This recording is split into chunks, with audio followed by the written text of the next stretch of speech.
3월 세 번째 주 이번 주 사건 사고 브리핑입니다.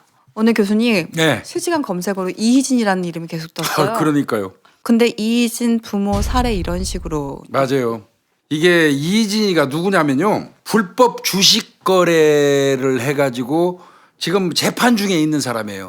1심에서 징역 5년에 벌금 200억 원, 추징금 130억 원 받은 사람이에요. 네. 그러니까 뭐 지가 주식 전문가라고 그래가지고 어떤 뭐 방송 같은 데 출연해가지고 상당히 이 주식 전문가로서 붕 떴었죠. 그래서 저도 기사 찾아보다 보니까 이 사람이 뭐 자기 주변에 막 되게 호화롭게 해가지고 사진도 찍고 그 자동차도 엄청 비싼 거. 그게 나중에 밝혀진 거는 본인 외제차는 한 대고 나머지는 전부 리스한 걸로는 밝혀졌어요. 그런 식으로 하면서 그냥 자기 얘기만 듣고 이 주식에 투자하면 떼돈 번다는 식으로 강의하고 댕기고 방송하고 댕기면서 그렇게 해서 실제로 이제 이희진 때문에 완전히 그냥 패가 망신한 사람도 많아요. 네. 그런 불법 주식 거래로 인해서 징역을 받고 있는 사람, 그 사람의 부모가 있어요. 아버지는 62살이고 어머니는 58살인데 안양에 살고 있어요. 이게 차례대로 가면 이래요. 네. 신고를 이제 이 동생이 31살 먹은 이희진 이 동생이 있어요. 이 사람이 자기 집에다가 안양에 사는 부모님한테 계속 연락을 하는데도 전화 안 받으니까 경찰에 16일 날 신고를 했고 경찰이 출동해 보니까 집에 어머니만 있는 거예요. 살해돼서. 아버지는 없었어요. 네. 그래서 이거 뭔가 잘못됐다. 아버지 또 연락이 안 되고 그러니까 CCTV를 분석을 했어요. 네. 그 주변 안양 쪽만 해도 CCTV 촘촘하게 잘 돼 있거든요. CCTV를 분석해서 용의자를 한 사람 도출을 했고요. 네. 그 용의자를 바로 검거했어요. 네. 검거했더니 그 사람 입에서 나온 게 아버지. 아버지는 임대받은 경기도 평택에 있는 한 창고에 있다. 네. 이렇게 진술해서 아버지 시체도 찾은 겁니다. 또 나중에 후속 기사가 나왔어요. 그래서 왜 아버지는 그러면은 그 평택 창고에 있고 어머니는 안에 있을까라고 생각을 했는데 너무 일단은 피해자가 자기가 진술한 내용인데 너무 충격이었어요. 그렇게 살해를 하고 나서 아버지는 냉장고에 넣고 어머니는 모치는 장롱에 넣었다가 나중에 다음 날이죠. 이삿짐 센터를 불러가지고 그거를 냉장고는 이동을 해가지고 그 평택 창고에다가 넣었다라고 얘기를 하는 거예요. 왜 이렇게 복잡한 방법을 택하지?라는 생각이 그러니까 범행에 일단 동원된 사람은 지금 검거된 용의자 1명과 네. 아직 검거되지 않은 3명, 총 4명이 했다. 네. 근데 그 3명은 본인이 경호원으로 인터넷을 통해서 모집한 사람이다. 네. 그런데 경호원으로 모집된 사람들이 두 사람의 노인들을 죽이는데 가담할까요? 저는 그 부분이 이해가 안 가요. 지금 현재로서는. 그리고 조금 전에 말씀하신 내용입니다. 시체처리입니다. 네. 들어가서 두 부부가 한 집에 같이 있을 때 살해를 했는데 어머니는 장롱에 집어넣고 아버지는 냉장고 속에 넣어놨다가 이삿짐 센터를 불러서 냉장고만 따로 해가지고 평택에 본인이 의도는 창고에 갖다 유기를 했다? 지금 이렇게 얘기하거든요. 네. 그러니까 이제 혹자는 그런 얘기해요. 이거는 이 아내가 집에서 발견되면 남편이 죽이고 불명된 것처럼 위장하기 위해서 그랬을 수도 있다. 이런 말도 하기는 해요. 네. 근데 저는 그거 합리적이지 않은 것 같습니다. 네. 제 생각은요. 세상에 어떤 용의자가 두 사람을 한 집에서 죽였는데 한 사람을 데리고 나갔으면 하필이면 왜 내 창고에다 갖다 놓습니까? 내 창고에서 그 시체가 발견되면 내가 제1번으로 용의자가 되는데. 그리고 저는 시체를 처리하는 방법에서 너무 효율적이지 않다라는 거죠. 그러니까 그 무겁게 냉장고에 네. 넣어서 그래서 이해가 안 가는 분이에요. 모르겠어요. 4명의 이건. 장정이 있었는데 그걸 굳이 다른 사람을 불러가지고 이삿짐 센터까지 불러서 한다라는 것도 저는 좀 많이 미스테리한 거예요. 그래서 교수님이 얘기하신 저도 두 가지가 가장 그 미스테리하다라고 생각이 들었거든요. 네. 그래서 뭐 사실 범행 동기를 밝힌 것도 저는 거기도 세 번째 퀘스천이에요. 2천만 원이라며요. 피해자가 2천만 원을 빌려갔는데 갚지 않았기 때문에 거기에 대한 보복성으로 사람을 동원해서 죽였다는 거잖아요. 네, 그것이 첫 번째 밝힌 범행 동기였고 나중에 그 범행 과정 중에서 집안에 5억이 있어서 가져갔다라고 하는 것까지. 근데 5억은 또 안 밝혀요. 어디에 뒀는지. 네. 근데 그 5억은 이진이의 외제차를 팔은 돈은 맞는 것 같습니다. 그걸 집에 보관하고 있었던 건 맞는 것 같은데 본인들이 가져갔다고 하면서도 어디에 있는지는 좀 함구하고 있어요. 네. 경찰이 계속 추궁함에도 불구하고 변호사 입회 없이는 말 못한다고 묵비권 행사하고 있는 게 현재까지의 상황이에요. 근데 제가 이제 아까도 말씀드렸지만 한번 입장을 바꿔놓고 생각해 보자고요. 어느 집에 들어가서 두 사람을 살해했어요. 네. 그랬으면 살해한 상태에서 한 사람을 데리고 나왔는데 그래 좋아요.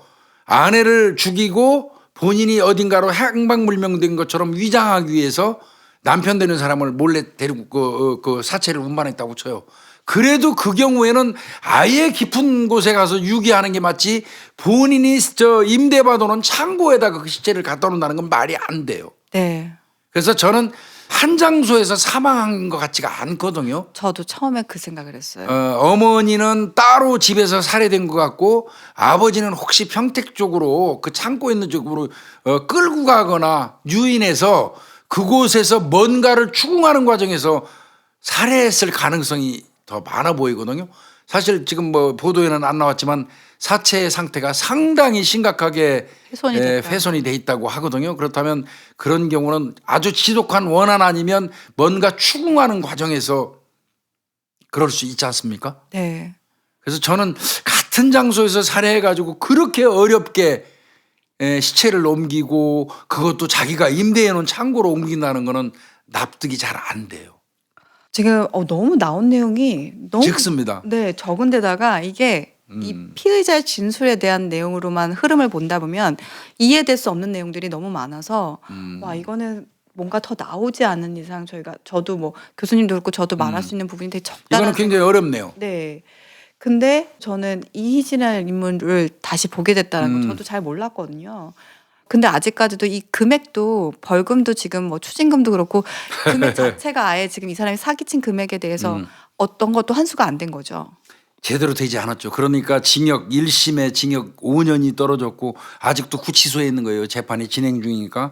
근데 이제 오직하면 얘가 이제 벌금 200억을 안 내면 200억 나누기 3년.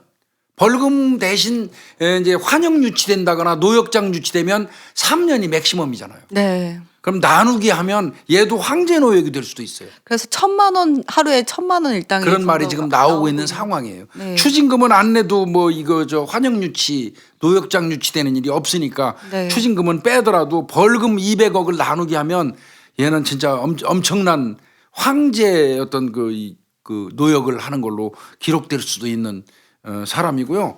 이진은 지금 어찌됐건 부모가 두 사람이 지금 살해당했기 때문에 구치소에서 집행정지 일단 신청을 했어요. 이런 경우에는 부모가 돌아가시면 교정당국의 허가를 득해가지고 나올 수 있습니다. 네. 나와서 장례 딱 그 조건을 붙이죠. 통제된 상태에서 장례만 치르고 다시 이제 재수감되는 그래서 지금 신청을 한 상태예요. 아마 지금 경찰은 사실 범행 동기에 대해서 의심을 많이 할 것 같아요. 이거는 2천만 원 때문에 두 사람을 그렇게 잔인하게 살해하고 세 사람을 고용하고 이거는 내가 볼 때 일견 지금 하여튼 상식적으로는 이해가 안 가요. 혹시 이진한테 이 불법 주식 거래로 인한 피해자들이 혹은 감정을 품고 이 범행을 했다면 살해한 이후에 아버지를 옮겨놓고 시체를 가지고 있으면서 이진을 대상으로 해서 아버지 시체 찾으려면 숨겨놓은 돈 내놔. 이럴 수는 있어. 이런 사례가 있기는 했었거든요. 어떤 사건 중에. 그래서 뭐 그거는 거의 저는 가능성이 없다고 보지만 그런 가능성도 배제하면 안 될 것이다. 이런 생각은 들어요. 저는 침입 방법부터 시작해서 꼼꼼히 한 번씩 그렇죠? 들여다봐야 될 것 같아요. 어떻게 들어왔고 4명의 장정이 어쨌든 아파트잖아요. 베란다를 통해서 갔다고 얘기를 들어보니까 그렇다면 열어주거나 강제로 침입했을 흔적도 분명히 있을 거 아니에요. 그렇죠. 네. 그리고 이 범인들이 얘기하는 지금 현재 피의자의 진술만으로 봤을 때는 거의 25, 26일 거쳐서 있었는데 꽤 오랜 시간 지금 집에 머물렀다라는 거죠. 살해만을 목적으로 했을 때는 제가 생각했을 때는 네 너무 오랫동안 집에 있었고 그다음에 이제 피의자의 말에 따르면 27일 날 오전에 또 하루가 지나서 이걸 이동을 하잖아요. 그랬을 때 왜 2명의 시체를 다 같이 이동하지 않았을까라는 부분도 그러니까 퀘스천이 되는 문제들에 대해서는 하나하나씩 조사를 해봐야 될 거라는 생각이 좀 들어요. 이거는 빨리 이 사람의 입을 열게 해서 변호사 빨리 그 입회할 수 있게 하고 입을 열게 해서 나머지 공범 세 사람을 속히 검거를 하고요. 공범들을 검거해 놓고 분리 신분을 하면은요 서로 본인들끼리 거짓말하면 입이 안 맞아요. 네. 예, 각각 다른 그 진술을 하기 때문에 이제 결국 그 뭐 다 자백할 수밖에 없는 그 공범의 어떤 딜레마 같은 게 있거든요. 그래서 저는 빨리 이 사람 입을 열게 해서 나머지 공범 3명을 잡아야 되고요. 그리고 난 다음에 이제 범행 동기 따져봐야 될 것 같아요. 2천만 원은 저는 아니라고 봅니다. 네. 예, 범행 동기도 따져보고 범행 수법도 따져보고. 저는 이것도 퀘스천이에요. 이 피해자가 진짜 주범일까? 그래서 이 사람들이 정말 어떻게 보면 그 주범과 종범의 관계인지 아니면 그것도 확인해 봐야죠. 공범의 관계인지를 봐야 될 것 같고 그 사라진 5억 원에 대한 출처도 분명히 확인을 해봐야 될 것 같긴 합니다. 근데 이 사람이 검거가 되면 주범이 아니면 이렇게 함구 안 할 거예요. 그렇지 않습니까? 본인이 주범이니까 나머지 세 사람에 대해서 좀 지금까지 함구를 하는 거지, 본인이 주범 아니면 이미 검거가 딱 됐겠다 살인사건에 사실 저는요 그냥 그 보조적인 역할을 했고 주범은 누굽니다 하고 말하는 게 일반적이에요. 그렇기 때문에 지금 검거된 사람이 저는 주범일 가능성이 보다 높다고는 봐요. 저는 주범, 종범도 있지만 이 사람들이 공범인 어떤 자기들만의 그렇죠. 합의된 무언가가 있지는 않을까라는 게 퀘스천이어가지고 그 부분은 이 사건은 근데 지금 저희가 진짜 말할 수 있는 내용이 너무 한계적인 것 같아요, 교수님. 우선 뭐 속보로 나오고 있고 드러난 사건이니까 우리 시청자분들한테 그냥 의혹 부분만 지금 좀 발췌해서 좀 설명을 좀 드립니다. 교수님 지금 속보가 들어왔는데요. 속보. 네, 그 공범 3명이 중국인이었더라고요. 그러니까 경호원으로 고용했다고 얘기했던 사람들. 네. 근데 그 사람들이 중국인이었고 25일 날 범행 당일이죠. 그날 중국 칭다오로 출국한 게 지금 확인이 됐어요. 그러면 그 사람들은 안양에 있는 집에 들어와서 두 사람을 살해하고 그 즉시 본인들은 그냥 칭다오로 그러니까 조선족이죠. 지금 현재는 중국인 A씨로만 나와 있거든요. 중국인으로 뭐 네. 그러니까 그거는 좀 근데 의사소통 때문에 분명히 제중동포일 가능성은 많아요. 네. 조선족일 가능성은 많은데 네. 그러면 인터넷을 통해서 그들을 모집했고 그들이 와서 야 이거 완전 영화에나 나오는 이야기잖아요. 살해해주고 바로 갔다는 얘기인데 그러면 그 사람들은 올 때부터 아예 그러면 출국할 것까지 비행기 티켓까지 계획을 미리 세웠다는 얘기 아니에요. 그렇죠. 그러니까 바로 당일날 출국할 수 있었고 그러니까 당일날 살해하고 당일날 바로 출국했다는 얘기예요.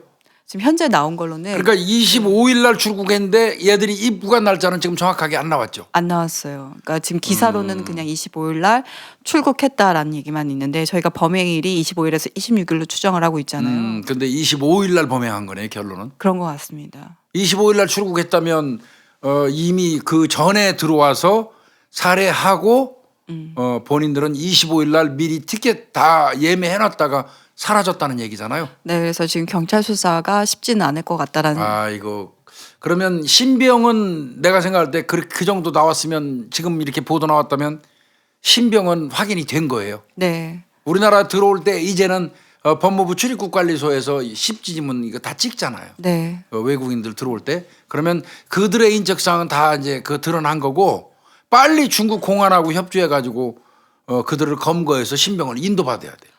근데 한편으로 너무 무서워요. 지금 그러게요. 영화나 나오던 일이 벌어진 것 같으네. 이거 저 근래 처음인 것 같은데요, 이런 일. 그러니까요. 이거는 빨리 이 사람들 신병을 저 인도 받아야지 사안의 진상이 싹 밝혀질 것 같은데. 그러니까 교수님의 말처럼 범행 동기가 단순하게 2천만 원이 아니랄 거라는 얘기죠. 2천만 원이면 그들을 불러들이는 비용도 안 돼요. 잘못하면. 그러니까 그거는 명백히 2천만 원 채무는 아닐 겁니다. 네, 단순히 2천만 원 채무의 관계가 있는 것이 아니라 좀 더 큰 돈의 목적이거나 아니면 원한의 목적이라는 것들이 지금 더 신빙성이 있는 거죠. 그러면은 차 파는 돈 5억이 그 집에 있었다는 것을 알았다면 이 어머니 살해당한 어머니하고 그 범인하고 무슨 그 면식의 관계가 있다고밖에 볼 수 없고요. 네, 누가 남의 집에 차 파는 돈 5억이 있다는 걸 어떻게 알아요? 생판 모르는 사람이. 혹시 그 지금 5억을 가져갔다 그러는데 그걸 미리 알고 들어와서 5억을 저 훔쳐내기 위해서 사람을 불러들여서 범행을 했다 그러면 그거는 피해자와 가해자가 면식범이라고 봐야 될 것 같고요. 그 집안 사정을 아는 사람. 그렇지 않으면 이진이가 워낙이 큰 금액의 그 이 주식 사기를 했잖아요. 네. 그러니까 이진이가 부모한테 뭐 숨겨놓은 어떤 돈 같은 게 있을 거로 예상을 하고 그러면 좀 사실 말이 조금 맞긴 하거든요. 사체를 상당히 훼손한 걸로 봐서는 뭔가 추궁한 흔적이 있어 보이긴 한단 말이죠. 그러면 그것도 어느 정도 맞아떨어지기는 해요. 지금 사건에 대해서 하나하나씩 나갈수록 충격을 더 주는 것 같아요. 아 이건 그래서 이 사건이 어떻게까지 또 파장이 일으킬지. 클 것 같은데요 이거. 네. 단순하게 저는 살인 자체 이런 표현 쓰면 안 되지만 용역인 거잖아요.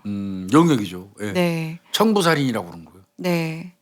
근데 이게 그냥 청부살인도 아니고 어쨌든 중국 그 인에 의해서 이루어졌고 바로 출국했다라는 것 자체가 정말 영화 같은 일이기 때문에 이것이 현재 한국에서 이루어지고 있다라는 것들이 지금 많은 불안을 야기할 것 같습니다. 들어오는 소식도 있으면 저희가 다음번에 또 알려드리도록 하겠습니다.